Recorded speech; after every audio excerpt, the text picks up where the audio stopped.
Johan Rojas, I think, probably would have been a talking point today, tomorrow on the 11 a.m. show, and probably through the bulk of the next week. And you said something to me right before the show started, and I echo your sentiments entirely, especially with the fact that Austin Hayes is hurt and is on the IL for, however many more days. And Brandon Marsh is really, really struggling right now. I think at this point, because of the uncertainty of left field, paired with the fact that Johan Rojas is swinging the bat well, he's going to provide you excellent defense. His at-bats are pure. He is making a lot more hard contact than he was. He's not getting overpowered. He's not chasing fastballs out of the zone nearly as much as he was in the playoffs and in the first portion of the season. Since being recalled, he's been much better. And I believe they said since the All-Star break, he's hitting up over 290 in a limited sample size. Rich, I think you and I might be in lockstep, but I'm curious your thoughts. At this point, I think that Johan Rojas is your everyday center fielder until proven otherwise. I think you're right, man. I think because of the trade deadline and the fact that Austin Hayes was the only outfielder they got, it's look, I think it's a really rough time to be Brandon Marsh right now because he has been look, and I think you have mentioned this a bunch, and I noticed yesterday when Jim and Gelb were on the two shows, they basically were like, look, if you look at Stott and Marsh's numbers, both of them are scuffling like crazy. But Marsh is striking out like crazy. Like he's not even putting the ball in play. And that is the more concerning thing. And Rojas, like you said, I'm looking at it right now. Heading into tonight, I'm sure it got even a little bit better. He had an 809 OPS in August. So like the at-bats are better. The results are there. Like he hasn't hit one out, I don't think. But I was telling you before, like he's like hitting the wall pretty consistently. He did it in Arizona in a big spot in one of the games that they lost. Even the other night when they struggled, he hits a double down the line too. Like this is the most comfortable he has looked in a long time. And for most of this year, I have been a pretty big Johan Rojas skeptic because look, I think his fielding, I think rightfully so. I don't think you're like out of your depths for saying that. Yeah, and look, like we know the fielding is great, although he does. I will say it's not the same as Bobby Abreu. He does the catches he does not make are when he's about to run into the wall. Like he's gotta be a little bit better at negotiating the wall. He's not afraid of the wall, but he kind of takes his eye off the ball. He took his eye off the ball tonight.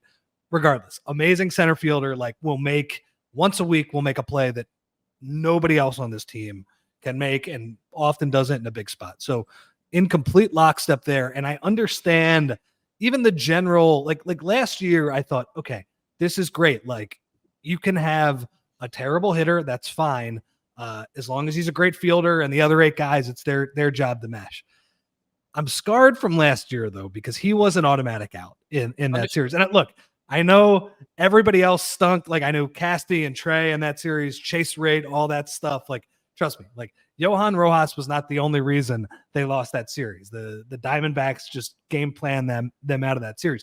But it was tough, man. Like Topper was having to make like double and sometimes triple switches, burning guys just to get somebody else up in that spot in a favorable matchup in that game 7. So I'm coming at this month with that. Like I'm just scarred. Like I'm not sure I could be hurt again in that way.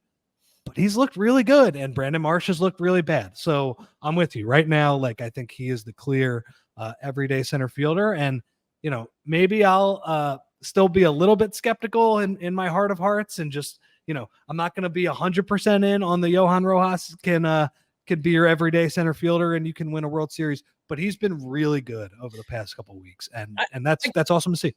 I get it. I totally understand. And listen, I don't know if there's a natural regression at some point where you have a week where he, looks overmatched at the plate, and we're sitting here calling for another rotationary piece to figure this thing out. But in the short term, because of the fact that, like you said, Austin Hayes is the only acquisition that you make. He's currently on the IL. You're kind of putting this thing together MacGyver style, like your duct tape and spit and bubble gum and whatever works on a given night. Marsh had 2 hits last night, which was certainly I'm happy to see that he had 2 hits last night. It's so weird he's hitting lefties now, and then righties he can't do anything with them right now. It's Yeah, like and it's so weird. I'm not so sure. Like, this isn't a declaration of like cast Brandon Marsh to the shadow realm. But what this is right now is a realization that he feels overmatched at the plate. And again, last night he had 2 hits, which was really great to see. But he at times has felt like an automatic, not only an automatic out, like the strikeout rate was just through the roof. We were talking about it was like 34% heading into the early portions of this week. He had struck out like 110 times in 300 and some odd plate appearances, and it felt to me like he was in his own way. Like he needed, if there was ever a guy that needed maybe a couple of days on the pine to kind of get right and get resettled, I think he was it. Now, we talked about him earlier this week, where you have a guy who at one point in his career had the second highest BABIP in the history of baseball. The only guy that was ahead of him was Ty Cobb. Now, sometimes BABIP is a good stat because it tells you that Brandon Marsh may be due for a regression year, which seemingly has happened. Sometimes BABIP is a weird stat because it's just giving you batting average on balls in play, which basically just eliminates strikeouts. And when Ty Cobb was striking out 4 times a year for 25 years, obviously hyperbole, but it sure feels like that way when you look at his box score, his average and his BABIP are pretty symmetrical.